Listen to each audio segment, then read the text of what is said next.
Shalom. Hari ini kita akan bicara kembali.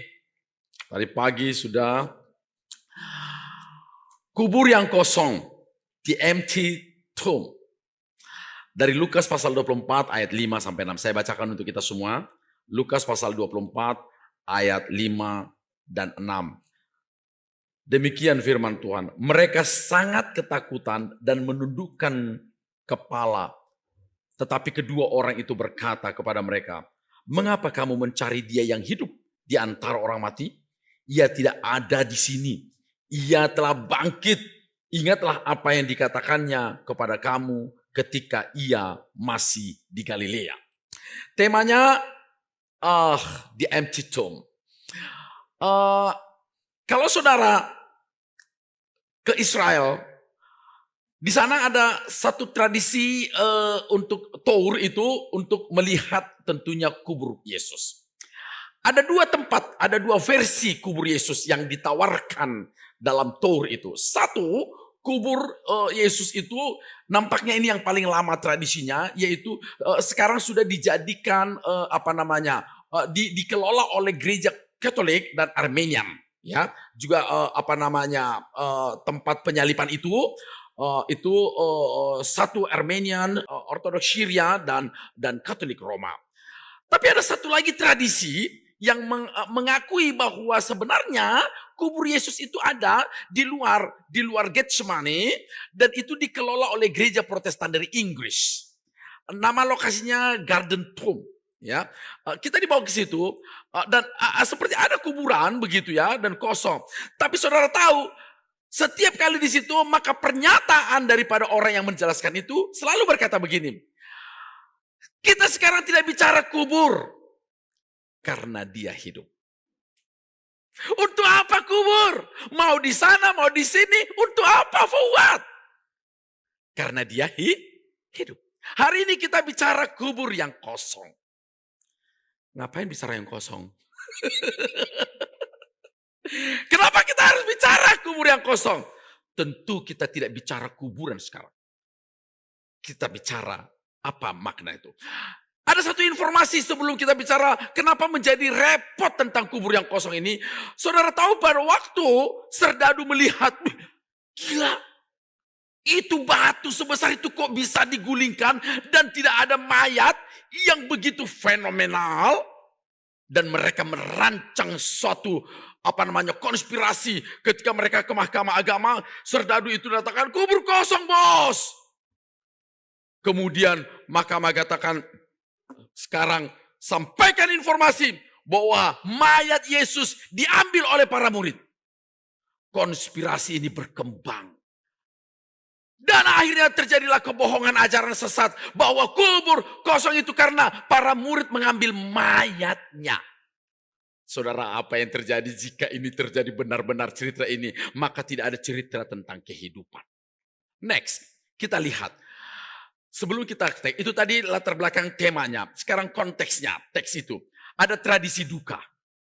Siapapun yang meninggal, kita juga ada tradisi duka. Bagi orang Chinese setelah meninggal, saya tidak tahu hari keberapa itu ada perayaan setiap tahun namanya Chengbeng. Chengbeng ya. Kita ke makam. Kalau orang Batak Kristen itu biasanya kemarin Jumat, Sabtu, ini ke makam ini, ke kuburan.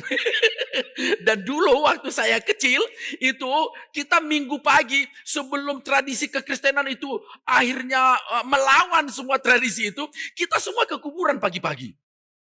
Akhirnya gereja sadar, kenapa ke kuburan?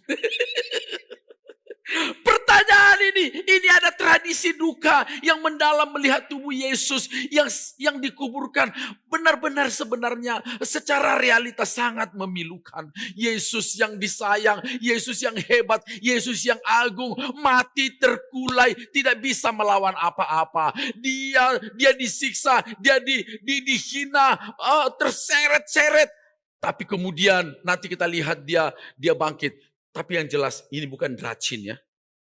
Bahwa ternyata setelah disiksa dia adalah CEO dari keluarga Wijaya. Ini bukan racun. jelasin. Ya, ingat ini. Oh, ternyata dia pura-pura disiksa. Kemudian datang ini karena tidak ada yang mengenalnya, tidak ada satupun yang mengenalnya. Kemudian ternyata dia selama ini dia telah dia menyimpan satu batu yang berkilau. Pantas anak-anak semua ditanya, apa cita-citamu? CEO. Ini bukan CEO, ini bukan drama. Yesus tidak pernah berpura-pura. Meskipun dia tahu bahwa itu tidak mudah.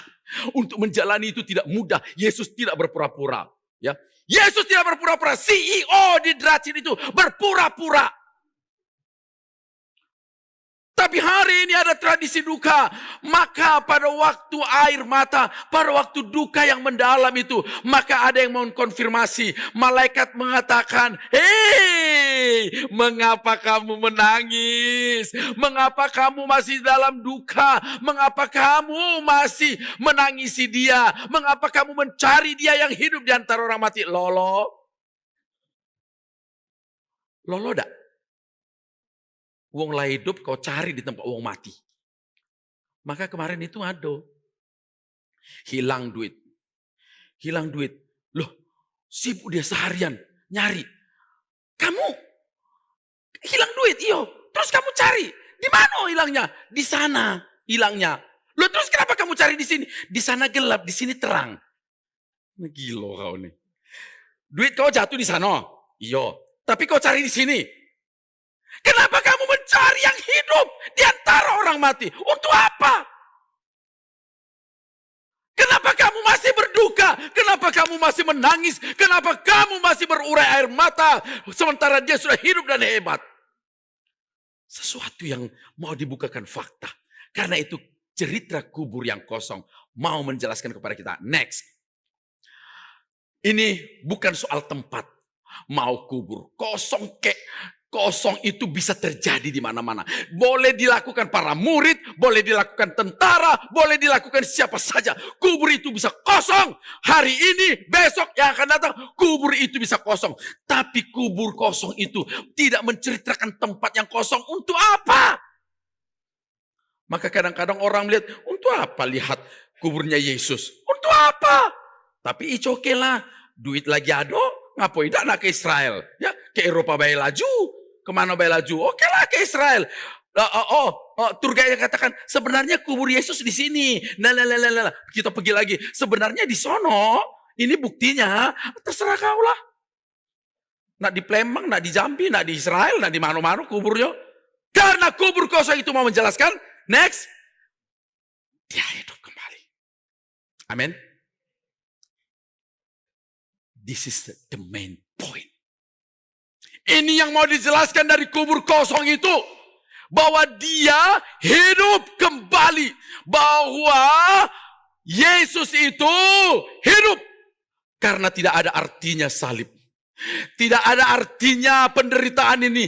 Tidak ada artinya semua ini. Kalau dia tidak hidup. Bayangkan kalau dia berakhir pada kematian. Ini yang Petrus dan murid-murid yang lain tak mengerti. Mereka kira semua akan berakhir di salib. Maka pada waktu Yesus menjelaskan kepada murid-muridnya, oh ya Petrus dengarkan ya, bahwa anak manusia pasti akan menderita, bla bla bla bla. Petrus narik Yesus ke belakang, dia tarik Yesus. Guru, jangan ngomong cak itu. Mana guru hebat nak menderita.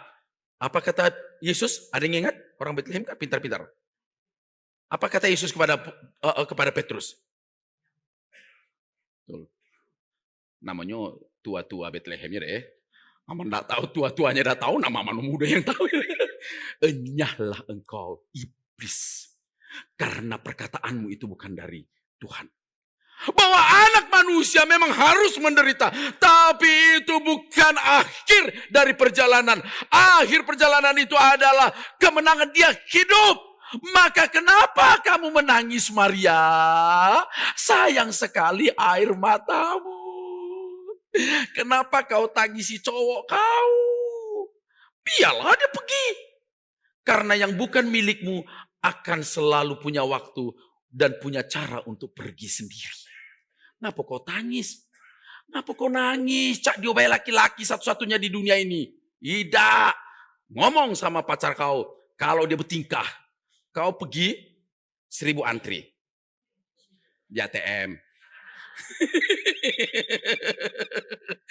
Kau pergi. Ada gantinya. Berarti kau bukan yang terbaik. Bukan pria yang akan menaruh cincin di jari manisku. Setelah itu baru kau nangis.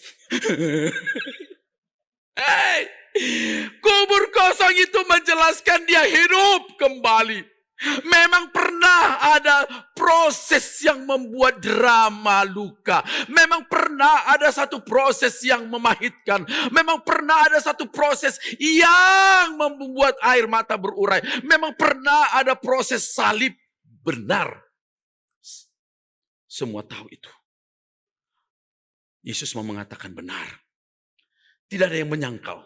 Tidak ada yang menyangkal bahwa perjalanan itu memahitkan. Tidak ada yang menyangkal bahwa hidup ini bisa terjadi proses yang memahitkan. Tapi please remember this. Bahwa itu bukan akhir. Aku mau bercerita kepadamu. Bahwa aku hidup. Kata malaikat itu, kenapa kau mencari?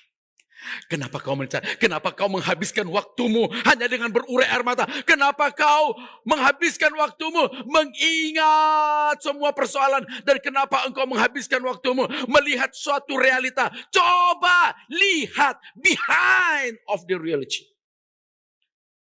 Karena esensi dari kubur kosong itu bukanlah tempatnya, bukanlah peristiwanya, tetapi dia hidup. Amin. Maka lagu tadi sangat menyenangkan. Sebab dia hidup, ada hari esok.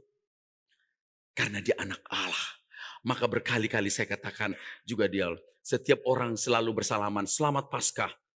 Kalimat yang pertama adalah, Yesus hidup. Selamat Paskah, for what? Karena Paskah itu juga Paskahnya bangsa Israel dalam masa perjanjian lama. Selamat Paskah itu adalah Yesus hidup. Ada kehidupan. Saudara tahu bahwa kita harus mengenang sedikit kembali, meskipun saudara mungkin sebagian sudah tahu.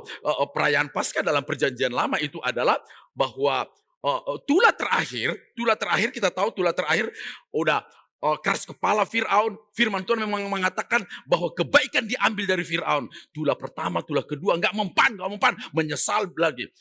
Tulah terakhir. Oke, kata Tuhan kepada Musa. Katakan kepada mereka, taruh darah anak domba Allah.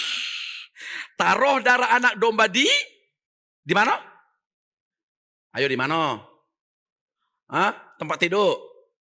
Tidak, di depan pintu, ya dah. Taruh darah anak domba depan pintu. Siapa yang menaruh darah anak domba, malaikat maut akan lewat. Oke?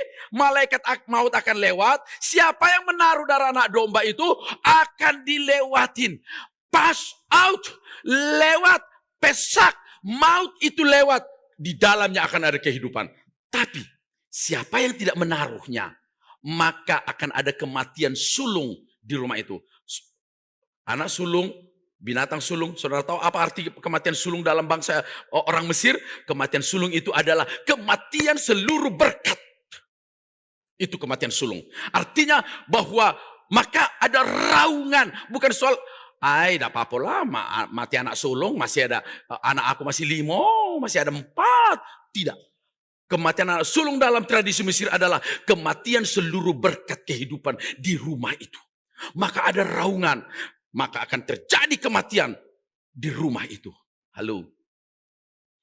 Maka Yesus layak kita rayakan. Tidak dengan tangisan. Karena dia hidup. Kubur kosong menjelaskan dia hidup kembali. Yang kedua, apa yang mau dikatakan dalam kubur kosong itu? The empty tomb itu. The empty tomb itu. Dia berkuasa atas kematian.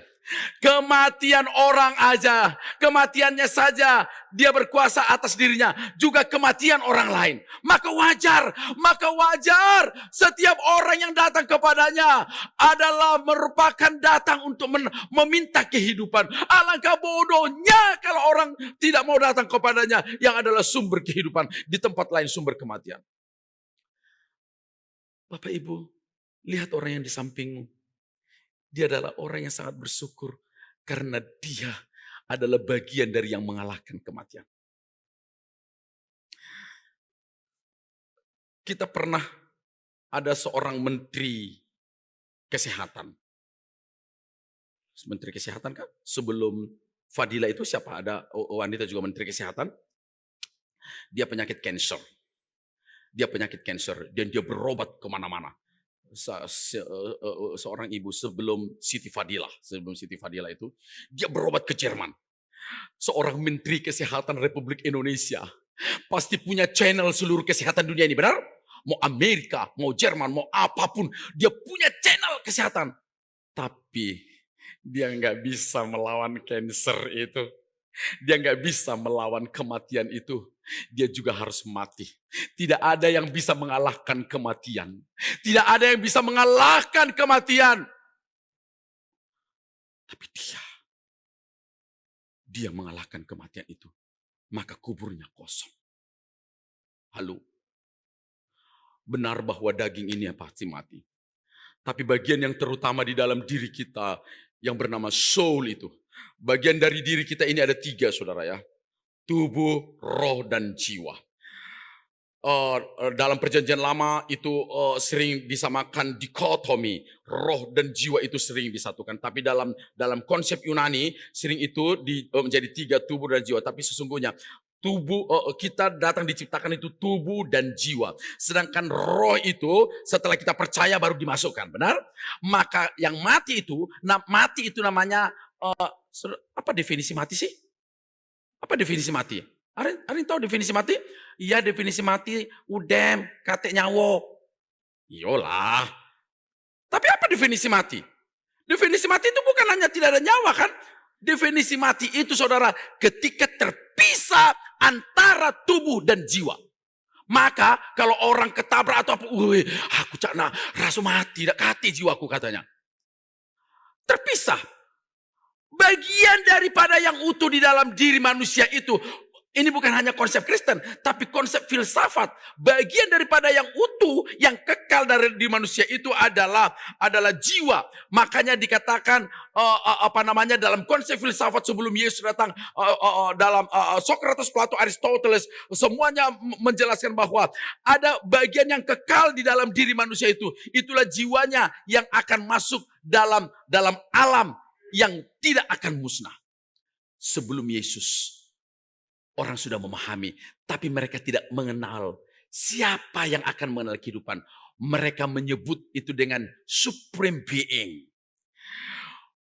Mereka menyebut itu adalah yang tertinggi. Atau mereka mencoba memahami itu causa prima, penyebab segala sesuatu. Tapi hari ini kita bersyukur, Alkitab menjelaskan bahwa yang memberikan kehidupan, yang menang atas kematian itu, yang membawa jiwa kita ini suatu tempat yang dinamakan itu adalah tempat kekekalan itu. Tidak perlu belajar dari Socrates, Plato, Aristoteles. Alkitab menjelaskan dia itu adalah Yesus yang menang atas kematian itu. Dan dia telah membuktikan pada dunia ini, aku menang atas kematian. Lihat kubur kosong itu, lihat kubur itu. Meskipun mahkamah agama tidak mampu memahaminya. Tapi kita hari ini diberi anugerah untuk memahami. Ya, dia berkuasa atas kematian. Maka kematian tidak bisa. Maka Paulus mencoba mendefinisikan, dikatakan, hai maut, di manakah sengatmu? 1 Korintus pasal 15. Hai maut, di mana sengatmu? Hai maut, tidak mungkin engkau berkuasa atasku. Hei roh zina, jangan berkuasa lagi. Hei roh porno. Ciao. Tapi kok besoknya datang lagi. Hei roh penipuan. Hei iblis yang berbentuk wajah penipuan. Maka kita berani berkata, pergi. Kita bisa berkata. Kita sanggup berkata. Markus berkata, engkau menginjak. Engkau mampu menginjak. Engkau mampu mengusirnya. Memang acap kali.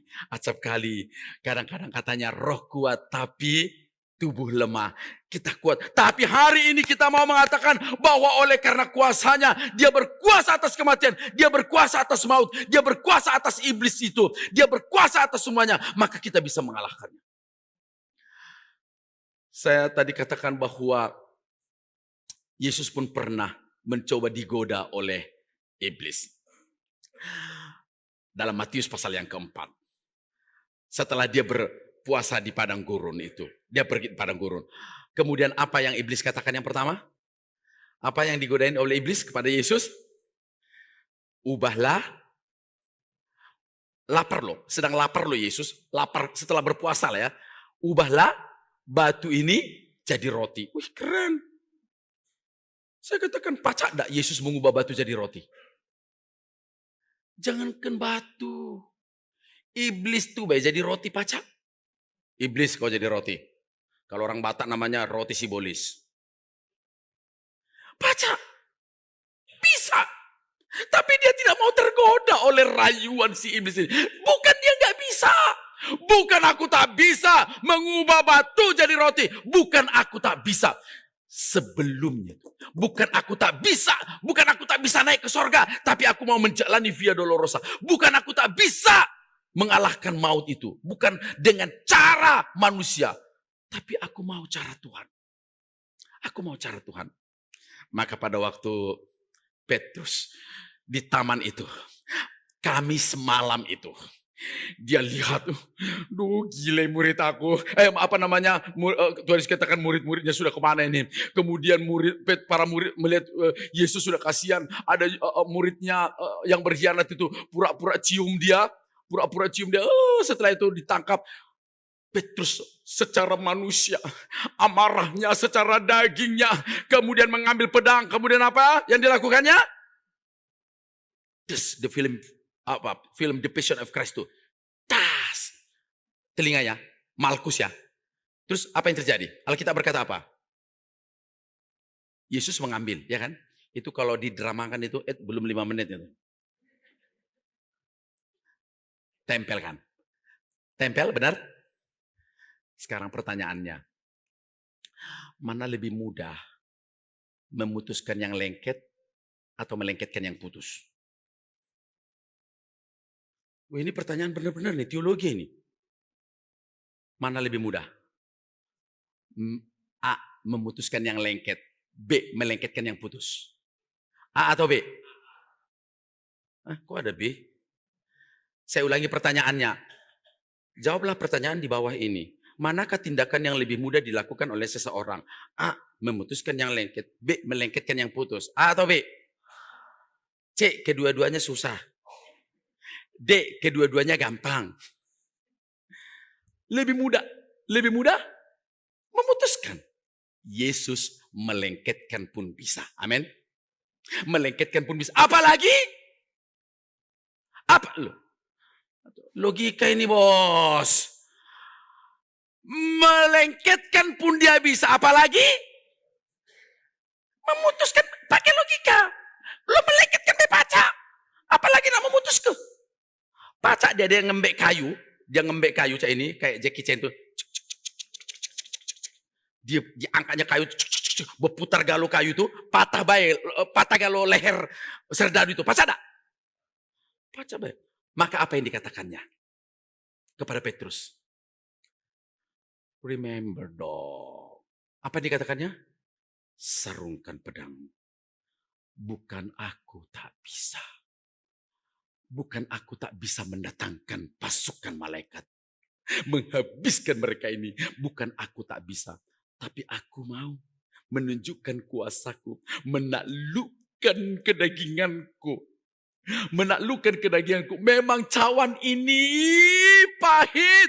Maka ketika dia menang di Getsemani. Dia menang di salib. Pergumulannya sudah dimulai dari Getsemani. Dia menang di Getsemani, menang atas kemanusiaannya, maka dia menunjukkan dia layak Tuhan. Yang ketiga, dia bukan hanya berkuasa atas kematian, dia menepati janjinya. Ingat apa yang telah kukatakan di Galilea.